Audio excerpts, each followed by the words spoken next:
This is the TradeSite U.S. Stocks and Futures Market Preview for the week beginning Sunday the 26th of January, ending Friday the 31st, end of the first month of the year. Already, it's a straight-up open week. There's no holidays for once. It's been a while. We'll see what we get. Here's a look at the Euro-dollar futures. Euro came back a bit, so the dollar getting a little bit weaker. Pound, dollar, same story. Coming back up. Looks almost the same, right? Same deal. ES front month futures contract. This is the daily chart of the broad market. Futures form near highs. Hasn't made new highs in a while, but it's near highs. It's been 2 months. S&P cash index, on the other hand, did make new highs this week. Barely. So we'll see what we get there, but it's sitting at 6,100. NASDAQ 100, not quite to highs yet, and that's fine. Russell 2000, not at highs, not anywhere near it really. Nothing going on there.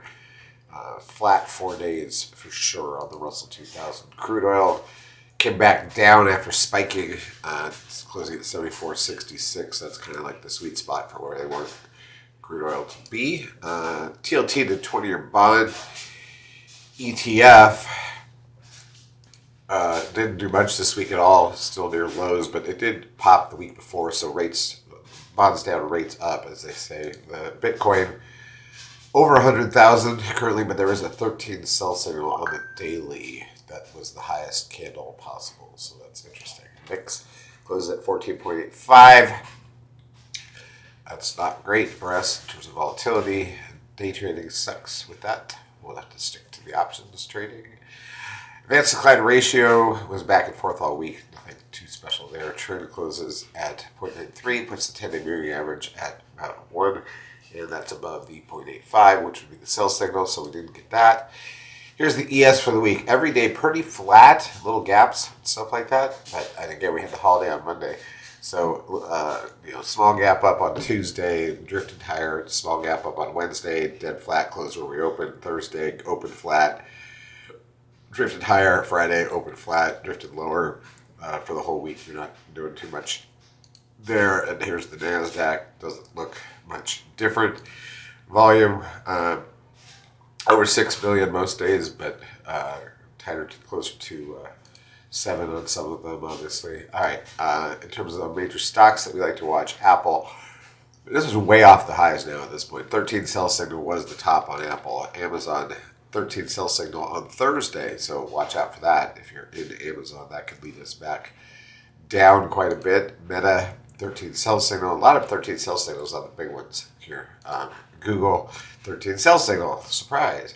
So you got 13 sell signals on Amazon, Meta, and Google.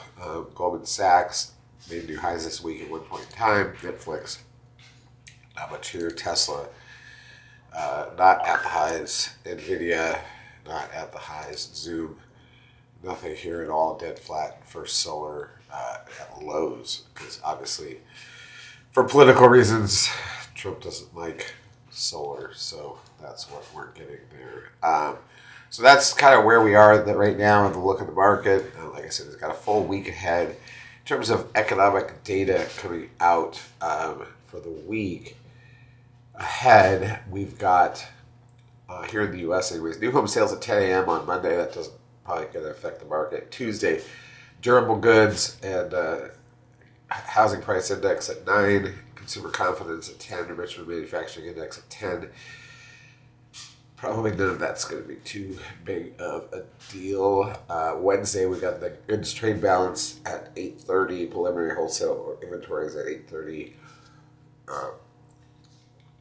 We got a Fed statement and an announcement. So Tuesday, Wednesday, a 2-day meeting along with Canada with a rate announcement. So we'll see what that leads to. But that can slow the market down maybe a little bit until it comes out. Everybody's obviously interested in what the Fed's going to do from this point forward because inflation's coming back, folks, with the tariffs. Good luck with that. Advanced GDP, 8:30 a.m. Eastern Time on Thursday. It's the first look at the GDP number from the fourth quarter. We got pending home sales at 10, natty gas at 10:30. Friday, we've got core PC price index, employment cost index, personal income and spending. So Fed meeting's the big deal of the week, but we are open all 5 days finally. That's exciting because it's been a hot minute since that happened. and we will go from there. Charts as usual, brought to you by Ninja Trader. If you've not yet taken a trial of our services, feel free to do so. We will help you out for a couple minutes. Have a happy week.